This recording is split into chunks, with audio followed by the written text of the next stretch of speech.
दुनिया मेरे बारे में क्या सोचती है मुझे नहीं मालूम और ना मुझे फ़र्क पड़ता है।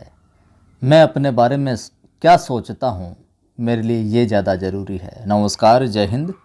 स्वागत है आप सभी का। हिंदी साहित्य का संक्षिप्त इतिहास ये अपनी क्लास चल रही है और क्लास संख्या आज छठी पार्ट 6। माफ़ी चाहता हूँ, दिन वाली क्लास आज नहीं हुई किसी कारणवश। बात करते हैं आज नात साहित्य की।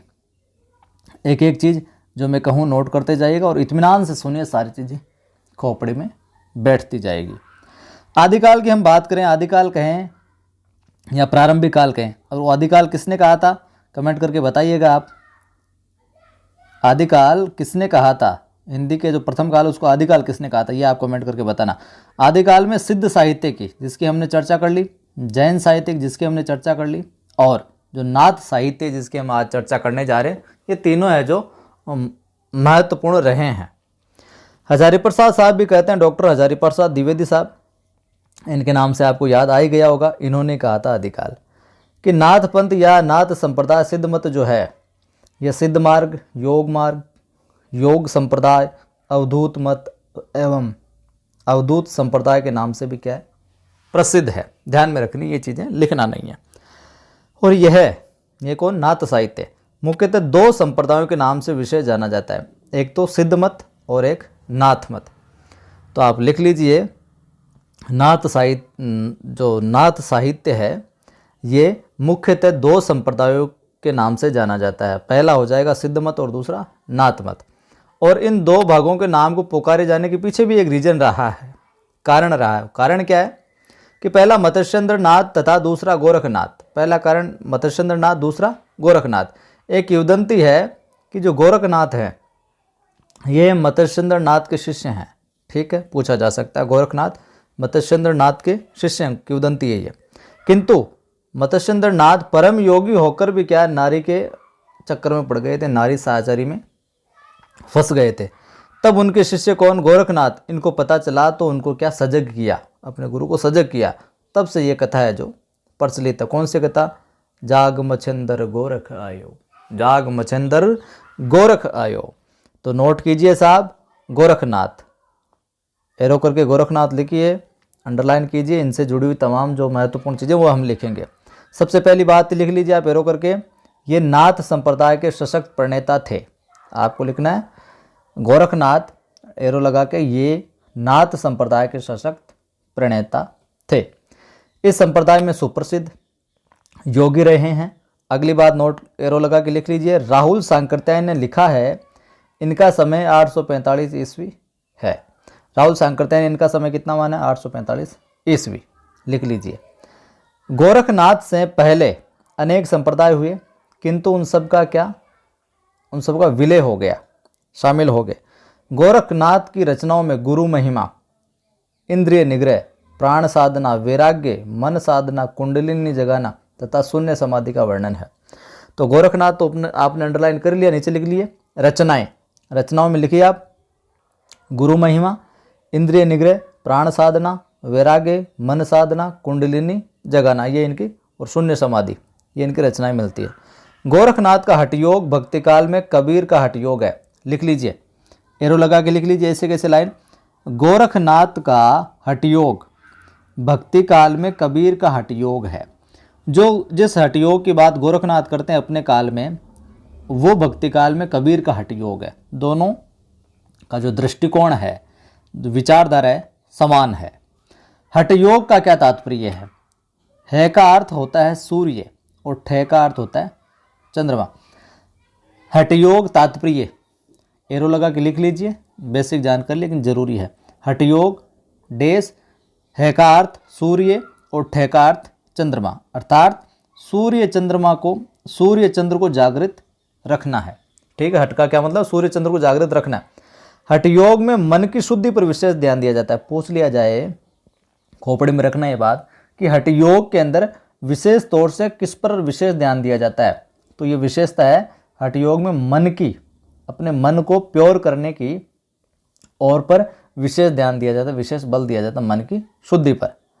इनकी कृतियों में षट चक्रों पर विशेष ध्यान है। 9 लख पातरी आगे नाचे, पीछे सहज अखाड़ा, ऐसे मन ले जोगी खेले, तब अंतरी बसे भंडारा। तो पहली लाइन लिख लीजिए आप, तो लाइन दे के पूछा जा सकता है किसकी पंक्ति है, तो गोरखनाथ साहब की है ये। ठीक है। यह मत जगत को अमूर्त मानता है, अंजन माही निरंजन भेट्या, तिलमुख भेट्या तेल, और मूर्त माही अमूर्त परस्या, भया निरंतर खेल। इनकी भाषा सिद्धों की भाषा थी। गोरखनाथ की जो भाषा थी वो सिद्धों की भाषा थी, इसलिए नाथ संप्रदाय को बौद्ध धर्म के वज्रयान सहजयान शाखा से निकला हुआ मानते हैं। नोट कर लीजिए, यहीं से लिख लीजिए एरो लगा के, इनकी भाषा सिद्धों की भाषा थी। गोरखनाथ की जो भाषा थी वो सिद्धों की भाषा थी, इसलिए नाथ संप्रदाय को बौद्ध धर्म के वज्रयान सहजयान शाखा से निकला हुआ माना जाता है। तो पूछ लिया जाए नाथ संप्रदाय कहाँ से निकला है, तो बौद्ध धर्म के जो वज्रयान सहजयान शाखा है वहाँ से निकला हुआ इसको माना जाता है। लिख लीजिए इस लाइन को। गोरखनाथ के बाद में हम बात करते हैं चरपटनाथ साहब की। तो चरपटनाथ लिखिए आप और सामने लिखिए गोरखनाथ के शिष्य थे। पहली बात तो ये, और ये बाह्य आडंबरों को रखने वाले साधुओं को क्या फटकारते थे। तो आप गोरखनाथ के शिष्य थे, ये नोट कर लीजिए। एक सेती पटा, एक नील पटा, एक तिलक जनेऊ, एक लंबी जटा। ये पंक्ति लिख लीजिए, महत्वपूर्ण है। किसकी है? चरपटनाथ की। हिंदी साहित्य इतिहास की दृष्टि से कथन जो है वो सारे के सारे महत्वपूर्ण साबित होते हैं, और इस किताब के अंदर तो जो विशेष विशेष है वो ही दिए गए। तो एक सेती पटा, एक नील पटा, एक तिलक जनेऊ, एक लंबी जटा, तो ये किसके हैं? चरपटनाथ का है। ये जाति के ब्राह्मण होने के कारण बड़े आचार विचार वाले योगी थे, किंतु आडंबर और पाखंडों के क्या थे? विरोधी थे। तो गोरखनाथ देखा, चरपटनाथ देखा, अब क्या बात करते हैं? चौरंगी नाथ की। चौरंगी नाथ की ये मत्स्येंद्र नाथ के शिष्य और गोरखनाथ के गुरु भाई थे। लिख लीजिए ये लाइन। मत्स्येंद्र नाथ के शिष्य और गोरखनाथ के क्या थे? गुरु भाई थे। डॉक्टर हजारी प्रसाद द्विवेदी ने बताया कि पंजाब की लोक कथाओं में पूरन भगत की कथा की चर्चा होती रही है और वे चौरंगी नाथ ही थे। हजारी प्रसाद द्विवेदी क्या कहते हैं कि जो पंजाब की लोक कथाएं हैं ना, वहाँ पर एक पूरन भगत के नाम की चर्चा होती रही है हमेशा, उसकी कथा की। पंजाब की लोक कथाओं में पूरन भगत की कथा की चर्चा होती रही है, और हजारी प्रसाद द्विवेदी कहते हैं कि वो कौन थे? चौरंगी नाथ ही थे। ये इन्हीं को मानते हैं, और ये पहुँचे हुए क्या? सिद्ध योगी थे। इनकी रचना प्राण सांकली लिखी है। चौरंगी नाथ की रचनाओं में लिखिए प्राण सांकली है। ठीक है, बहुत महत्वपूर्ण पूछी गई है ये। अतः 13वीं शताब्दी में नाथ संप्रदाय का प्रचार तेज गति से हुआ। इन्होंने अपनी रचना शैली को उपदेश परक बनाकर संसार की माया और मोह का क्या किया? खंडन किया। इनका रहस्यवाद आगे चलकर क्या कबीर के काव्य में भी प्रकट होता है। किसका? चौरंगी नाथ का जो रहस्यवाद है वो आगे चलकर कबीर के काव्य में प्रकट होता है, और हिंदी साहित्य में नाथ संप्रदाय का प्रभाव इस प्रकार रहा। हिंदी साहित्य पर नाथ संप्रदाय का क्या प्रभाव रहा, तो आप देखिए, इन चीज़ों को अच्छे से समझिए कि बौद्ध धर्म के प्रचार को कम करना, ईश्वरवाद में आस्था का प्रसार करना और अंतः साधना पर जोर देना, ये विशेषताएं हैं नाथ संप्रदाय की। भारतीय मनोवृत्ति के अनुकूल आचरण करना और जनजीवन में क्या? स्थान बनाना। अगली विशेषता, योग क्रियाओं का समावेश करके अनाचारी जीवन के प्रति वितृष्णा का भाव भरकर नाथों के जीवन को क्या? सदाचारी बनाना। यह भी एक विशेषता रही। डॉक्टर हजारी प्रसाद द्विवेदी साहब कहते हैं कि नाथ संप्रदाय ने परवर्ती संतों के लिए श्रद्धाचरण प्रधान धर्म की पृष्ठभूमि तैयार कर दी। जिन संत साधकों की रचनाओं से हिंदी साहित्य गौरवान्वित है, उन्हें बहुत कुछ बनी बनाई भूमि मिल गई है। तो ये कथन है हजारी प्रसाद द्विवेदी साहब का। नाथ साहित्य के बाद में आप हेडिंग डालिए रासो साहित्य, बहुत ही महत्वपूर्ण है, और यहाँ से अक्सर है जो सवाल है जो बनता है और पूछा भी जाता है। आदिकाल में रासो ग्रंथ पर्याप्त मात्रा में मिलते हैं। ठीक है, रासो ग्रंथ पर्याप्त मात्रा में मिलते हैं। इससे ऐसा प्रतीत होता है कि हिंदी के प्रारंभिक काल में निरंतर एवं निर्बाध, बिना किसी अवरोध के, बिना किसी बाधा के रासो है जो लिखे गए। रासो शब्द की उत्पत्ति के संबंध में विभिन्न विद्वानों के मत प्रचलित है। लिख लीजिए, रासो शब्द की व्युत्पत्ति के संबंध में विभिन्न मत। रासो शब्द की व्युत्पत्ति के संबंध में विभिन्न मत। पहला लिखिए, पहला डैश करके लिखिए, फ्रांसीसी इतिहासकार गार्सा दे तासे ने रासो शब्द की व्युत्पत्ति राजसूय से मानी है। यहाँ से सवाल बहुत बार पूछा गया, बहुत बार। तो रासो शब्द की व्युत्पत्ति के संबंध में विभिन्न मत लिख लिया। एक नंबर में मत है जो लिखिए, फ्रांसीसी इतिहासकार कौन, गार्सा दे तासे ने रासो शब्द की व्युत्पत्ति किससे मानी है, राजसूय से मानी है। और गासी को हिंदी साहित्य इतिहास का श्रेय जाता है प्रथम बार लिखने का। पहला इनका जो प्रकाशन हुआ था 1839 में, दूसरा 1847 में। ये भी चीज़ें आपको मैं रिवाइज करवाता चलूँ साथ साथ में, ठीक है। दूसरा लिखिए, दूसरा मत कि रासो शब्द की व्युत्पत्ति किससे हुई। रामचंद्र, आचार्य रामचंद्र शुक्ल कहते हैं कि रसायन शब्द से मानते हैं। आचार्य रामचंद्र शुक्ल कहते हैं कि रसायन शब्द से जो है रासो की उत्पत्ति हुई है, ठीक है। और इसके पीछे तर्क भी देते हैं कि शुक्ल के अनुसार जो बीसल देव रासो है इसमें रसायन शब्द है जो बार बार आया है। इस वजह से ये कहते हैं कि रासो साहित्य की जो व्युत्पत्ति है वो रसायन शब्द से हुई है। तो गार्सा दे तासे के अकॉर्डिंग तो राजसूय से, शुक्ल के अनुसार रसायन से। तीसरा मत लिखिए, नरोत्तम स्वामी ने रसिक शब्द से मानी है। नरोत्तम स्वामी ने रसिक शब्द से रासो की व्युत्पत्ति मानी, नरोत्तम स्वामी ने रसिक शब्द से मानी है। और चौथा मत लिखिए आप यहाँ से, आचार्य चंद्रवल्ली पांडे, और चंद्रवल्ली भी मिलता है कहीं, आचार्य चंद्रवल्ली पांडे एवं आचार्य हजारी प्रसाद द्विवेदी ने संस्कृत के रासक शब्द से ही रासो की व्युत्पत्ति बताई है। तो चार मत हो गए। तो अच्छे से मैं जैसे जैसे कहूँ नोट्स बनाते चलिए आप। चार मत हो गए रासो की व्युत्पत्ति को लेकर। तो आपको पूछ लिया जाए नाम देकर कि इसके अनुसार किस शब्द से हुई है। तो शुक्ल के अनुसार तो रसायन से, गार्सा दे तासे के अनुसार राजसूय से, नरोत्तम स्वामी ने रसिक शब्द से मानी है, चंद्रवल्ली पांडे और हजारी प्रसाद द्विवेदी ने किससे मानी है, रासक शब्द से, कि रासक शब्द से हुई है। द्विवेदी ने कहा रासक वस्तुतः, हजारी प्रसाद द्विवेदी क्या कहते हैं कि रासक वस्तुतः एक विशेष प्रकार का खेल या मनोरंजन है, रास में भी वही भाव है। वास्तव में रासो राजस्थानी भाषा यानी कि डिंगल में राजाश्रय कवियों, विशेष रूप से चारण जाति के कवियों द्वारा युद्धों का चित्रण, वीरता के यशोगान को अतिशयोक्तिपूर्ण ढंग से बढ़ा चढ़ाकर धारा प्रवाह ओजस्वी भाषा शैली में लिखा गया काव्य है।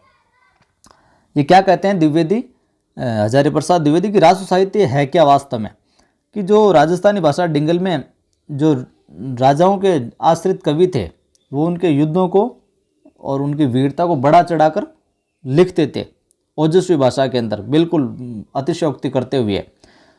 तो वही जो शैली है वही क्या है, रासो है। आचार्य शुक्ल ने रासो ग्रंथों के आधार पर ही हिंदी साहित्य के प्रथम काल का नामकरण वीरगाथा काल के रूप में किया है। एरो लगा के नोट कर लीजिए। आचार्य रामचंद्र शुक्ल ने रासो ग्रंथों के आधार पर हिंदी साहित्य के प्रथम काल का नाम वीरगाथा काल दिया था। आचार्य रामचंद्र शुक्ल ने रासो ग्रंथों के आधार पर हिंदी साहित्य के प्रथम काल का नामकरण वीरगाथा काल किया था, ठीक है। वीरगाथा काल में प्राप्त रासो कृतियाँ तो देखिए ये प्रमुख है, एरो लगा के लिख लीजिए आप। खुमान रासो, हमी रासो, बीसल देव रासो, परमाल रासो, पृथ्वीराज रासो, विजयपाल रासो। अब देखो आप बोलोगे सर इनके जो ये रचनाएं, इनका रचनाकार कौन है, क्या कुछ है, वो तो हमें बताया नहीं। लेकिन आपको सीधा सा सवाल ये पूछ ले, आप ये नोट एरो लगा के लिख लीजिए सारे। खुमान रासो, हमी रासो, बीसल देव रासो, परमाल रासो, पृथ्वीराज रासो, विजयपाल रासो। निम्न में से रासो ग्रंथ नहीं है, ठीक है। ये सारे आपको याद होने चाहिए। और आप किसी ने ऐसे जोड़ दिया पड़पड़ रासो या बलबल रासो, तो आप केवल रासो नाम देख के पीछे ये अंदाज नहीं लगा सकते कि रासो साहित्य ही है। तो आपको ये नाम निम्न में से रासो साहित्य नहीं है। तो तीन नाम ये दे दिए और चौथा नाम रासो लगा हुआ ही कोई और दे दिया।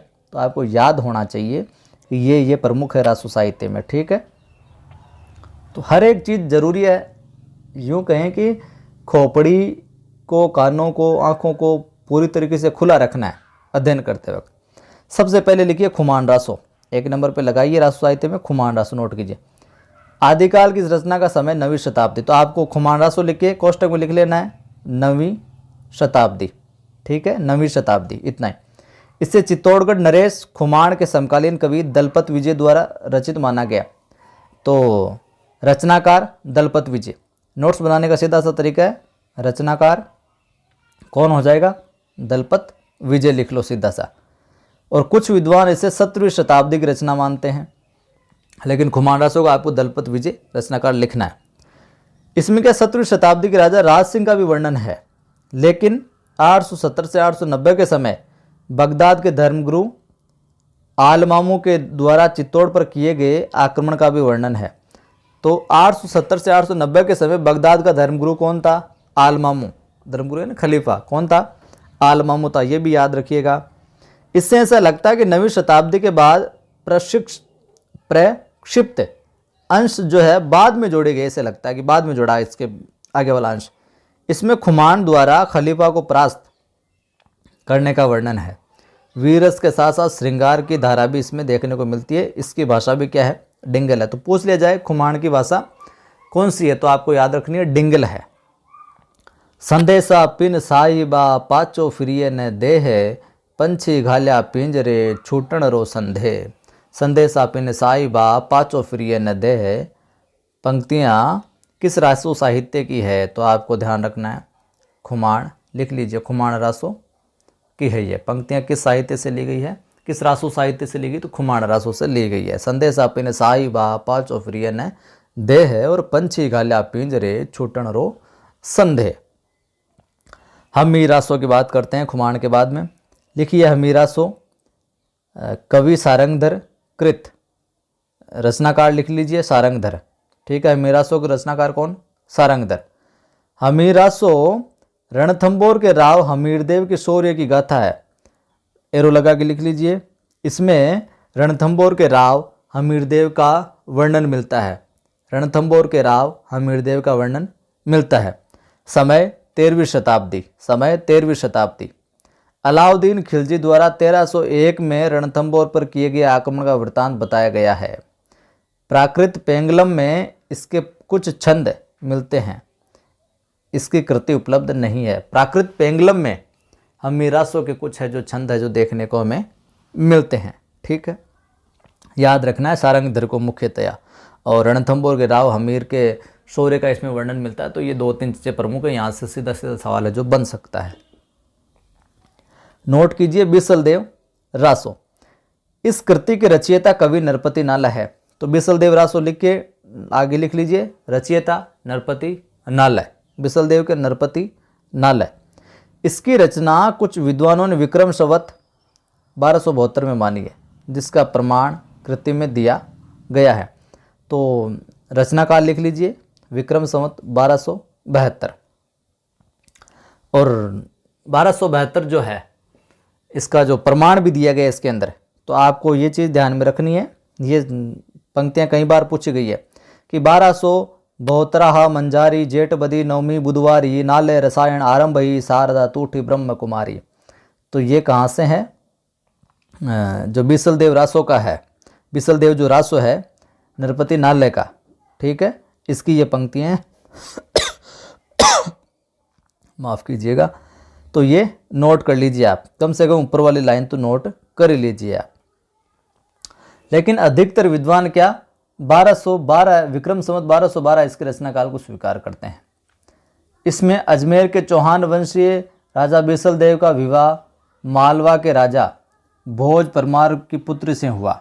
देख इसमें जो वर्णन मिलता है क्या मिलता है, ध्यान से सुनिएगा इस लाइन को, या नोट करना चाहे तो लिख लीजिए आप एरो लगा के। इसमें किसमें, बिसलदेव रासो में अजमेर के चौहान वंशीय राजा कौन थे, अजमेर के चौहान बिसलदेव का जो विवाह था मालवा के राजा थे भोज परमार, उनकी पुत्री राजमती से हुआ, ठीक है। किंतु राजमती और बिसलदेव में आपसी संवाद के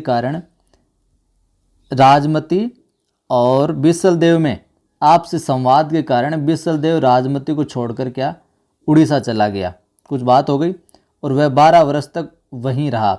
इस कृति में राजमती की क्या है, वीरय गाथा देखने को मिलती है। तो बीसलदेव रासो में किसकी वीरय गाथा है, राजमती की वीरय गाथा है। और बीसलदेव कहाँ छोड़कर चला गया था, उड़ीसा चला गया था। कितने वर्षों तक, 12 वर्षों तक वहीं रहा वो।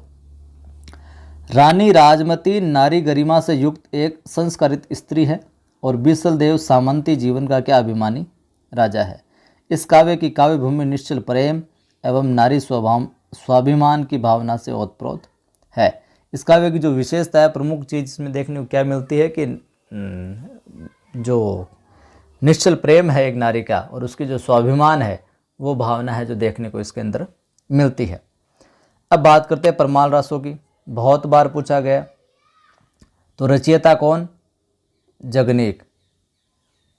कालिंजर के राजा परमर्दी देव का राज्याश्रयी कवि था, ठीक है। और इसी के यहाँ बनाफर शाखा के 2 क्षत्रिय वीर आला और उदल रहते थे। इन दोनों वीरों की युद्ध में वीरगति को प्राप्त होने पर जगनीक कवि ने अद्भुत शौर्य गाथा को काव्य में लिखा है, ठीक है। परमाल रासों की रचयिता कौन, जगनीक। परमाल रासों की रचयिता कौन, जगनीक। इसके अंदर वर्णन किनका है, आला और उदल का वर्णन है।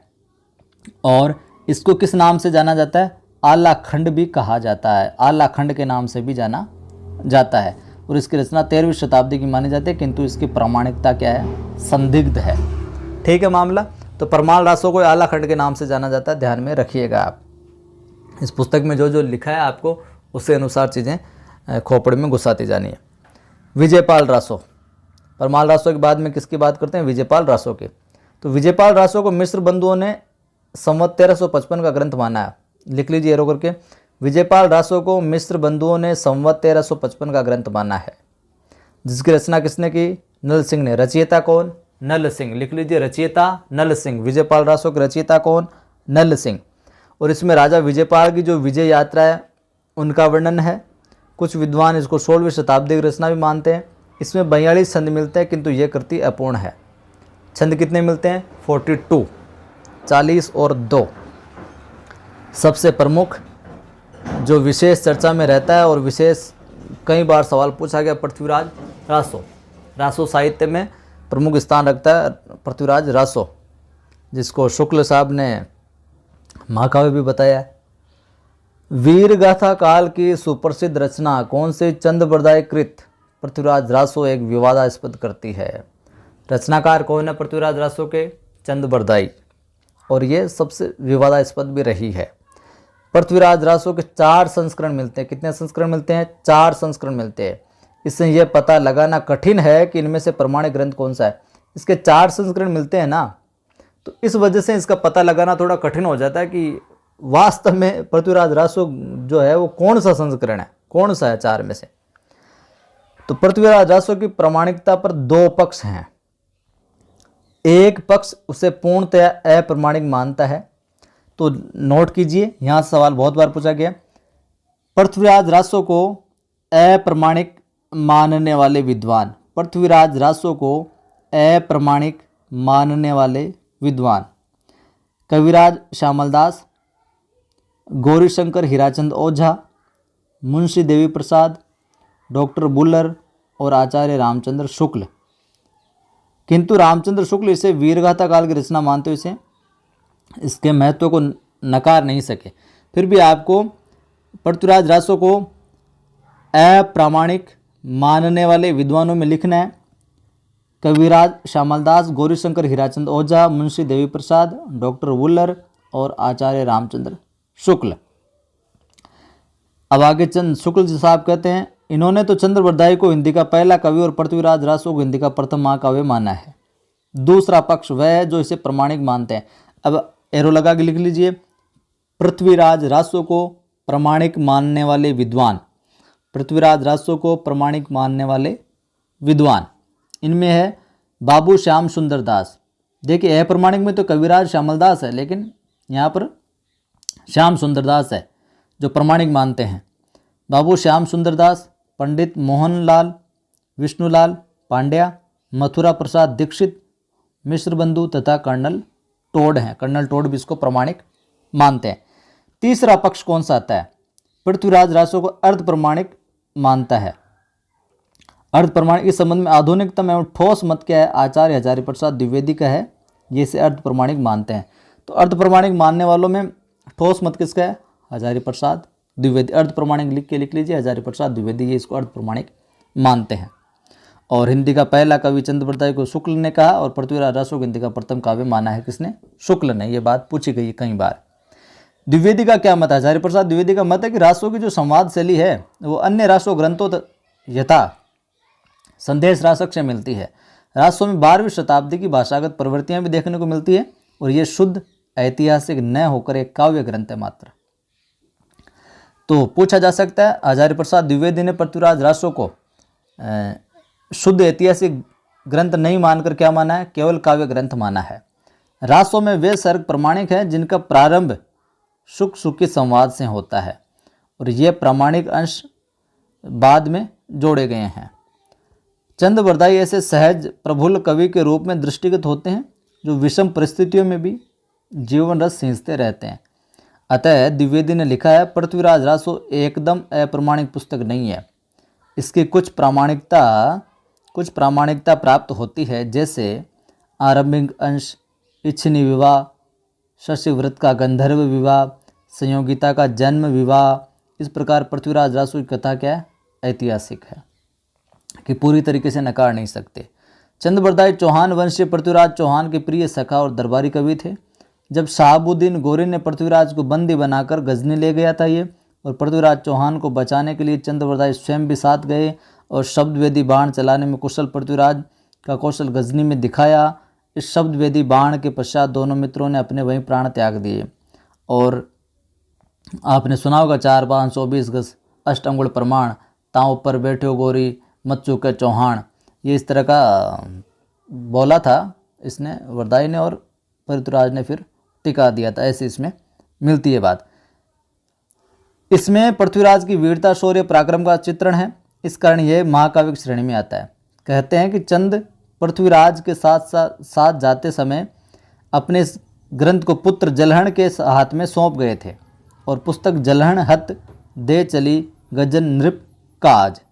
ठीक है, तो कि जलहण ने फिर आगे इसको कंप्लीट किया था, ऐसा भी देखने को हमें मिलता है। तो साथियों, आज के इस वीडियो में हम इतना ही देखेंगे। आज की इस वीडियो में हमने देख लिया नाथ साहित्य और दूसरा रासो साहित्य। उम्मीद करता हूँ नोट्स बना लिए होंगे, अच्छे से रिवाइज कर लीजिएगा। वीडियो को अनुरोध आपसे फिर से, लाइक नहीं किया तो लाइक कर दें, शेयर कर दें आप सभी दोस्तों के साथ में, और पहली बार देख रहे हैं सब्सक्राइब करके बेल आइकन क्लिक कीजिए और ऑल नोटिफिकेशन पर क्लिक कीजिए, ताकि हर वीडियो की सूचना आपको मिलती रहे। और डिस्क्रिप्शन में कवि आदि गणेश हिंदी इस नाम से टेलीग्राम चैनल है, उसका लिंक मिल जाएगा, उसको भी आप ज्वाइन कर सकते हैं। जय हिंद, फिर मिलता हूँ।